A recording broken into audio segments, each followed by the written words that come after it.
ಬೆಂಗಳೂರಿನಲ್ಲಿ ಮತ್ತೊಂದು ರೋಡ್ ರೇಜ್ ಪ್ರಕರಣ ವರದಿಯಾಗಿದೆ. ಬೆಂಗಳೂರು ಏರ್ಪೋರ್ಟ್ನ ಬಳಿ ವಿಂಗ್ ಕಮಾಂಡರ್ ಮೇಲೆ ಬೈಕ್ ಸವಾರ ಹಲ್ಲೆ ನಡೆಸಿದ್ದಾನೆ. ರಕ್ತಸ್ರಾವ ಆಗ್ತಾ ಇದ್ರೂ ಕೂಡ ಸ್ಥಳೀಯರು ಯಾರೂ ಕೂಡ ನನ್ನ ನೆರವಿಗೆ ಬರಲಿಲ್ಲ ಅಂತ ವಿಂಗ್ ಕಮಾಂಡರ್ ಬೇಸರವನ್ನ ಹೊರಹಾಕಿದ್ದಾರೆ. ವಿಂಗ್ ಕಮಾಂಡರ್ ಮೇಲೆ ಬೈಕ್ ಸವಾರನಿಂದ ಹಲ್ಲೆ ನಡೆದಿರುವಂತಹ ಆರೋಪ ಕೇಳಿಬಂದಿದೆ. ರಾಷ್ಟ್ರ ಮಟ್ಟದಲ್ಲಿ ಭಾಷಾ ಸ್ವರೂಪ ಪಡೆದ ಪ್ರಕರಣ. ನೆರೆ ರಾಜ್ಯದವರು ಅನ್ನೋ ಕಾರಣಕ್ಕೆ ಹಲ್ಲೆ ಮಾಡಿರುವಂತಹ ಆರೋಪ ಎದುರಾಗಿದೆ. ಪ್ರಕರಣಕ್ಕೆ ಸ್ಪಷ್ಟನೆ ಕೊಟ್ಟಿದ್ದಾರೆ ಬೈಯಪ್ಪನಹಳ್ಳಿ ಪೊಲೀಸರು. ಏನಾಗಿದೆ ಘಟನೆಗೆ ಸಂಬಂಧಪಟ್ಟ ಹಾಗೆ ಅಂತ, ಇದು ಭಾಷಾ ವಿಚಾರಕ್ಕೆ ನಡೆದ ಹಲ್ಲೆ ಅಲ್ಲ, ಇದು ಕಾರಿಗೆ ಬೈಕ್ ಟಚ್ ಆಗಿದ್ದಕ್ಕೆ ನಡೆದಂತ ಹಲ್ಲೆ ಅಂತ ಪೊಲೀಸರ ಕ್ಲಾರಿಫಿಕೇಶನ್. ಪ್ರಕರಣ ದಾಖಲಿಸಿಕೊಂಡು ಇಬ್ಬರು ಬೈಕ್ ಸವಾರರಿಗಾಗಿ ಶೋಧವನ್ನ ಪೊಲೀಸರು ಮುಂದುವರೆಸಿದ್ದಾರೆ. ಕೋಲ್ಕತ್ತಾ ಮೂಲದ ವಿಂಗ್ ಕಮಾಂಡರ್ ಆದಿತ್ಯ ಬೋಸ್ ಮೇಲೆ ಬೆಳಗ್ಗೆ ನಡೆದಂತ ಹಲ್ಲೆ ಇದಾಗಿದೆ. ಬೆಳಗ್ಗೆ ಕಾರನ್ನ ಅಡ್ಡಗಟ್ಟಿ ನಂತರ ಹೊಡೆದಿದ್ದಾನೆ. ಹೊಡೆದ ನಂತರ ರಕ್ತಸ್ರಾವ ಆಗಿದೆ. ಬಹಳಷ್ಟು ಜನ ಇದನ್ನ ನೋಡ್ತಾ ಇದ್ರು ಕೂಡ ಯಾರು ನನ್ನ ಸಪೋರ್ಟ್ಗೆ ಬರಲಿಲ್ಲ ಅಂತ. ಈ ರಕ್ತಸ್ರಾವದ ನಡುವಲ್ಲೇ ಆದಿತ್ಯ ಬೋಸ್ ಒಂದು ವಿಡಿಯೋವನ್ನ ಮಾಡಿದ್ರು. ಈ ವಿಡಿಯೋ ಈಗ ಬಹಳ ಚರ್ಚೆ ಆಗ್ತಾ ಇದೆ. ಇದು ಭಾಷಾ ಸಮರ, ಭಾಷಾ ವಿಷಯಕ್ಕೆ ಆಗಿದಂತಹ ಗಲಾಟೆ ಅನ್ನುವಂತಹ ಆರೋಪಕ್ಕೂ ಕೂಡ ಕೇಳಿಬಂತು. ಈ ಆರೋಪ ಸಂಬಂಧ ಈಗ ಪೊಲೀಸರು ಒಂದು ಕ್ಲಾರಿಫಿಕೇಶನ್ ಅನ್ನ ಕೊಟ್ಟಿದ್ದಾರೆ. ಗಲಾಟೆ ಯಾಕಾಗಿದೆ ಅನ್ನೋದರ ಬಗ್ಗೆ ಸ್ಪಷ್ಟನೆಯನ್ನ ಕೊಟ್ಟಿದ್ದಾರೆ. ಬೈಕ್ ಸವಾರನ ಬೈಕ್ಗೆ ಈ ಕಾರ್ ಟಚ್ ಆಗಿತ್ತಂತೆ. ಅಷ್ಟಕ್ಕೆ ಮಾತಿಗೆ ಮಾತು ಶುರುವಾಗಿ ನಂತರ ಹಲ್ಲೆ ನಡೆಸಿದ್ದಾನೆ ಅನ್ನುವಂತಹ ಆರೋಪ. ಈ ಸಂಬಂಧ ಪೊಲೀಸರು ಕೊಟ್ಟಿರುವಂತಹ ಸ್ಪಷ್ಟನೆ. You must be knowing what has happened in the morning. So I'll just narrate the entire incident so that everything is clear. So in the morning, I had a flight to catch. I'm going to Calcutta today for admitting my father to hospital. He has some surgery to be done. So my wife Madhumita was driving me at around morning 6:30 to drop me to the bus stop. And near Gopalan Grand Mall, just near C.V. Raman Nagar, suddenly from the right one bike comes and stops in front of a car. So I'll share the dash cam video also, and it will be available in CCTV. He comes in front of a car, parks his bike, and thereafter, wearing a helmet, keys in his hand, comes in front of a car and starts saying, "You DRDO people," and something in Kannada. So my wife was driving, so he saw that and came towards my side. And then started arguing, and suddenly, all of a sudden, he punched me with his key. I didn't realize what had happened. I tried to open the door and come outside. I threw him away, and thereafter, just to exit from that area, I rushed to the bike, took the bike and threw it away on the side, and was coming back to the car just to sit and exit the area. And suddenly he came with something and started hitting me again. Finally, he was taking a stone and trying to break the glass of my car. I stopped him. Using the same stone, he hit me on my head.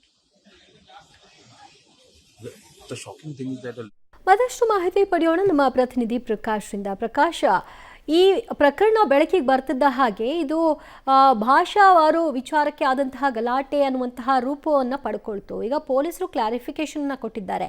Complaint ಕೊಟ್ಟಿರುವಂತಹ ಆದಿತ್ಯ ಈ ಸಂಬಂಧ ಏನು complaint file ಮಾಡಿದ್ದಾರೆ? ಒಂದು ಸ್ಪಷ್ಟ ವಿಚಾರ, ಇದು ಭಾಷೆಯ ವಿಚಾರಕ್ಕೆ ಗಲಾಟೆ ಆಗಿರುವಂತಹ ಪ್ರಕರಣ ಅಲ್ಲ. ಇವರು ಏರ್ಪೋರ್ಟ್ಗೆ ಹೋಗುವಂತಹ ಸಂದರ್ಭದಲ್ಲಿ ಆ ಒಂದು ಕಾರಿನ ಹಿಂದೆ, ವಿಂಗ್ ಕಮಾಂಡರ್ ಅವರ ಕಾರಿನ ಹಿಂದೆ ಬೈಕ್ ಸವಾರನೊಬ್ಬ ಬರ್ತಾ ಇದ್ದ. ಅಂದರೆ ಬೇಗ ಸೈಡನ್ನು ಬಿಡಲಿಲ್ಲ ಅನ್ನುವಂತಹ ಕಾರಣಕ್ಕಾಗಿ ಬೈಕ್ ಸವಾರ ಸಿಟ್ಟಿಗೇರಿ ನೇರವಾಗಿ ಆ ಕಾರನ್ನು ಅಡ್ಡಗಟ್ಟಿ ಮಾತಿಗೆ ಮಾತು ಬೆಳೆಸ್ತಾನೆ. ಅಲ್ಲಿ ಗಲಾಟೆ ಆಗುತ್ತೆ. ಗಲಾಟೆ ಆಗಿರುವಂತಹ ಸಂದರ್ಭದಲ್ಲಿ ಏಕಾಏಕಿ ಬೈಕ್ ಸವಾರ ವಿಂಗ್ ಕಮಾಂಡರ್ ಮೇಲೆ ಕೈಯನ್ನು ಎತ್ತುತ್ತಾನೆ, ಹೊಡೆಯೋದಕ್ಕೆ ಮುಂದೆ ಹೋಗ್ತಾನೆ. ಅದಾದ ಬಳಿಕ ಆತನ ಮೇಲೆ ಹಲ್ಲೆಯನ್ನು ಕೂಡ ನಡೆಸ್ತಾನೆ. ಬೈಕ್ ಸವಾರನ್ನು ಒಬ್ಬನೇ ಹಲ್ಲೆ ಮಾಡಿದಂಥ ಸಂದರ್ಭದಲ್ಲಿ ಅಲ್ಲಿ ಅಕ್ಕಪಕ್ಕದ ಒಂದಿಷ್ಟು ಡೆಲಿವರಿ ಬಾಯ್ಸ್ ಇರ್ತಾರೆ, ಬೇರೆ ಬೇರೆ ಕಂಪನಿಯದ್ದು, ಅವರು ಕೂಡ ಮುಂದೆ ಬರ್ತಾರೆ. ಆ ಬೈಕ್ ಸವಾರನ ಜೊತೆ ಸೇರಿಕೊಂಡು ಒಂದು 3-4 ಯುವಕರು ಗುಂಪನ್ನು ಕಟ್ಕೊಂಡು ಮತ್ತೆ ಆತನ ಮೇಲೆ, ವಿಂಗ್ ಕಮಾಂಡರ್ ಮೇಲೆ ಹಲ್ಲೆಯನ್ನು ಮಾಡ್ತಾರೆ. ರಕ್ತ ಬರ್ತಾ ಇದ್ರು ಕೂಡ ಆತನನ್ನು ಬಿಡೋದಿಲ್ಲ. ಬಿಡದೆ ಹಾಗೆ ಹಿಗ್ಗಾಮುಗ್ಗವಾಗಿ ಹೊಡೆಯುವಂಥ ಪ್ರಯತ್ನವನ್ನು ಕೂಡ ಮಾಡ್ತಾರೆ. ಬೆಳಿಗ್ಗೆ 6:30 ಸಂದರ್ಭದಲ್ಲಿ ಮನೆಯಿಂದ ಹೊರಟಂತಹ ಈ ದಂಪತಿ ಅಲ್ಲಿಂದ ನೇರವಾಗಿ ಸಿ.ವಿ. ರಾಮನ್ ಮುಖ್ಯ ರಸ್ತೆಯಿಂದ ಏರ್ಪೋರ್ಟ್ ಕಡೆ ತೆರಳುತ್ತಾ ಇದ್ರು. ಕೋಲ್ಕತ್ತಾಗೆ ಹೋಗಬೇಕಾಗಿತ್ತು. ಫ್ಲೈಟ್ ಡಿಲೇ ಆಗುತ್ತೆ ಅನ್ನುವಂಥ ಕಾರಣಕ್ಕಾಗಿ ಬೇಗ ಹೋಗುವಂಥ ಆತುರತೆಯಲ್ಲಿ ಕೂಡ ಇದ್ದರು.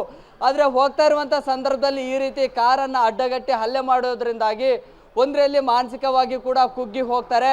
ಬಿಟ್ಟು ಬಿಡಿ ಅಂತ ಹೇಳಿದ್ರು ಕೂಡ ಅವರು ಹಾಗೇನೆ ಅವ್ರನ್ನ ಬಿಡೋದಿಲ್ಲ. ಕೈಯಲ್ಲಿದ್ದಂತಹ ಕೀಯನ್ನು ಎತ್ಕೊಳ್ತಾರೆ. ಮತ್ತೆ ಹಾಗೇನು ಹಲ್ಲೆಯನ್ನು ಮಾಡೋದಕ್ಕೂ ಕೂಡ ಹೋಗ್ತಾರೆ. ಅಲ್ಲಿದ್ದಂತಹ ಸಾರ್ವಜನಿಕರು ನೋಡ್ತಾ ಇರ್ತಾರೆ ಹೊರತು ಹಲ್ಲೆ ಮಾಡಿದಂಥವ್ರನ್ನ ಪ್ರಶ್ನೆ ಮಾಡುವಂಥದ್ದಾಗಲಿ ಅಥವಾ ತಡೆಯುವಂಥದ್ದಾಗಲಿ ಯಾವುದು ಕೂಡ ಮಾಡೋದಿಲ್ಲ. ಈ ವಿಚಾರದಲ್ಲಿ ವಿಂಗ್ ಕಮಾಂಡರ್ ಅವರು ಅಸಹಾಯಕತೆಯನ್ನು ಕೂಡ ತೋರ್ಪಡಿಸ್ತಾರೆ, ಜೊತೆಗೆ ಬೇಸರವನ್ನು ಕೂಡ ವ್ಯಕ್ತಪಡಿಸ್ತಾರೆ. ಅಂದರೆ ಅವ್ರು ಕನ್ನಡದಲ್ಲಿ ಮಾತನಾಡ್ತಾ ಹಲ್ಲೆ ಮಾಡಿದ್ರು ಅಂತ ಹೇಳಿದ್ದಾರೆ ಹೊರತು ಕನ್ನಡ ಭಾಷೆಯ ವಿಚಾರವಾಗಿ ಹಲ್ಲೆ ಆಗಿದೆ ಅನ್ನುವಂಥದ್ದು ಅಲ್ಲ ಇದು. ಸೊ ಈಗಾಗಲೇ ಬೈಯಪ್ಪನಹಳ್ಳಿ ಪೊಲೀಸರು ಇಬ್ಬರು ಅಪರಿಚಿತ ವ್ಯಕ್ತಿಗಳೇನಿದ್ದಾರೆ ಅವರ ಹುಡುಕಾಟಕ್ಕೂ ಕೂಡ ಇದೀಗ ಮುಂದಾಗಿದ್ದಾರೆ. ಅವರ ಮೇಲೆ ದೂರು ಕೂಡ ದಾಖಲಾಗಿದೆ.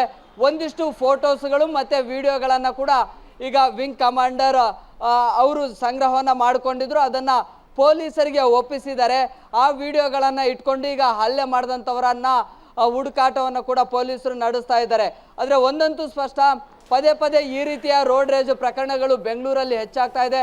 ಇದಕ್ಕೆ ಕಡಿವಾಣ ಹಾಕೋದಕ್ಕೆ ಪೊಲೀಸರು ಎಷ್ಟೇ ಕಸರತ್ತನ್ನು ನಡೆಸ್ತಾ ಇದ್ರು ಕೂಡ ಇದಕ್ಕೆ ಬ್ರೇಕ್ ಬೀಳ್ತಾ ಇಲ್ಲ. ಆದರೆ ಇದು ಒಬ್ಬ ಭಾರತೀಯ ಸೇನೆ ಯೋಧನ ಮೇಲೆ ಈ ರೀತಿಯಾಗಿ ಹಲ್ಲೆ ಆಗಿರೋದು ನಿಜಕ್ಕೂ ಕೂಡ ಎಲ್ಲೋ ಒಂದು ಕಡೆ ಆತಂಕ ಕೂಡ ಉಂಟು ಮಾಡುವಂತಿದೆ. ಈಗ ಸದ್ಯ ಪೊಲೀಸರು ಈ ಒಂದು ಪ್ರಕರಣವನ್ನು ಗಂಭೀರವಾಗಿ ಪರಿಗಣಿಸಿ ಇದೀಗ ಯಾರು ಹಲ್ಲೆ ಮಾಡಿದ್ದಾರೆ ಅವರ ಹುಡುಕಾಟಕ್ಕೂ ಕೂಡ ಇದೀಗ ಮುಂದಾಗಿದ್ದಾರೆ.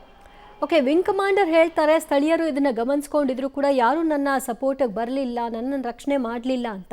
ಸೊ ಈಗ ಪೊಲೀಸರು ಸ್ಥಳೀಯರ ಹೇಳಿಕೆಯನ್ನು ದಾಖಲು ಮಾಡ್ಕೊಂಡಿದ್ದಾರಾ ಹೇಗೆ? ಈಗ ಅಲ್ಲಿ ಘಟನಾ ಸ್ಥಳಕ್ಕೆ ಈಗ ಒಂದಿಷ್ಟು ಪೊಲೀಸರು ಅಲ್ಲಿ ಹೋಗಿದ್ರು. ಅಲ್ಲಿ ಏನಾಯಿತು ಅನ್ನುವಂತಹ ಮಾಹಿತಿಯನ್ನು ಮಾತ್ರ ಸಂಗ್ರಹ ಮಾಡ್ಕೊಂಡಿದ್ದಾರೆ. ಆದರೆ ಪರ್ಟಿಕ್ಯುಲರ್ ಆಗಿ ಅವರ ಒಂದೊಂದು ಹೇಳಿಕೆಗಳನ್ನು ಸಂಗ್ರಹ ಮಾಡಿಕೊಂಡಿಲ್ಲ. ಘಟನೆ ಎಷ್ಟೊತ್ತಿಗೆ ಆಯಿತು, ಯಾರದು ಮಿಸ್ಟೇಕ್ ಆಗಿದೆ, ಜೊತೆಗೆ ಅಲ್ಲಿನ ಒಂದಿಷ್ಟು CCTV ಫುಟೇಜ್ಗಳನ್ನು ಕಲೆ ಹಾಕುವಂತಹ ಕೆಲಸವನ್ನು ಈಗ ಪೊಲೀಸರು ಮಾಡ್ತಾ ಇದ್ದಾರೆ. ಅಲ್ಲಿದ್ದಂತಹ ಸ್ಥಳೀಯರನ್ನು ಕೂಡ ಯಾರು ಹಲ್ಲೆ ಮಾಡಿದ್ದಾರೆ ಇಂಥವ್ರನ್ನು ನೋಡಿದ್ರಾ, ಎಷ್ಟೊತ್ತಿಗೆ ಆಯಿತು, ಯಾರ ತಪ್ಪು, ಈ ರೀತಿಯ ಒಂದಿಷ್ಟು ವಿಷಯಗಳನ್ನು ಸಂಗ್ರಹ ಮಾಡೋದಕ್ಕೆ ಪೊಲೀಸರು ಘಟನಾ ಸ್ಥಳಕ್ಕೂ ಕೂಡ ಭೇಟಿಯನ್ನು ಕೊಟ್ಟಿದ್ರು. ಜೊತೆಗೆ ಏರ್ಫೋರ್ಸ್ನ ಎಲ್ಲ ಸಿಬ್ಬಂದಿಗಳು ಕೂಡ ಇದನ್ನು ಈಗ ಎಕ್ಸ್ ಖಾತೆಯಲ್ಲಿ ಕ್ಯಾಂಪೇನ್ ರೀತಿಯಲ್ಲಿ ಮಾಡ್ತಾ ಇದ್ದಾರೆ.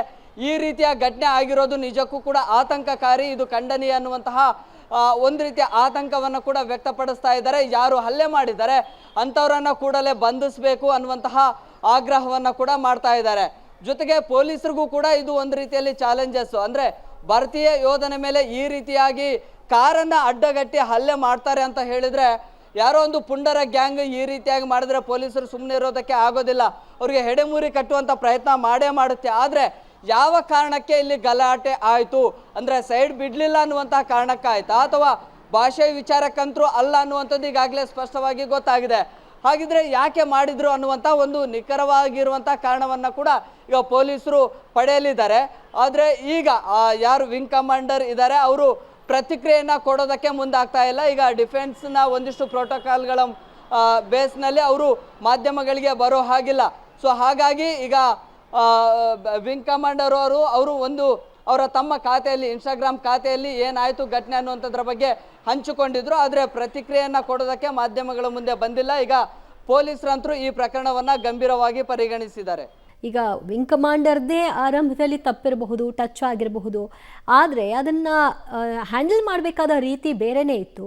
ಬದಲಾಗಿ ಈ ರೀತಿ ಕೀನಿಂದ ಹೊಡೆಯೋದು, ಕಲ್ಲಿನಿಂದ ತೆಗೆದುಕೊಂಡು ಬಂದು ಹಣೆ ಭಾಗಕ್ಕೆ ಹೊಡೆಯೋದು, ಈ ರೀತಿಯ ಕಾನೂನನ್ನು ಕೈಗೆತ್ಕೊಳ್ಳುವಂತಹ ಕೆಲಸ ಆಗಿದೆಯಲ್ಲ, ಹಾಗಾಗಿ ಇದು ತಪ್ಪು ಅನ್ನುವಂತಹ ಚರ್ಚೆ ಆಗ್ತಾ ಇದೆ.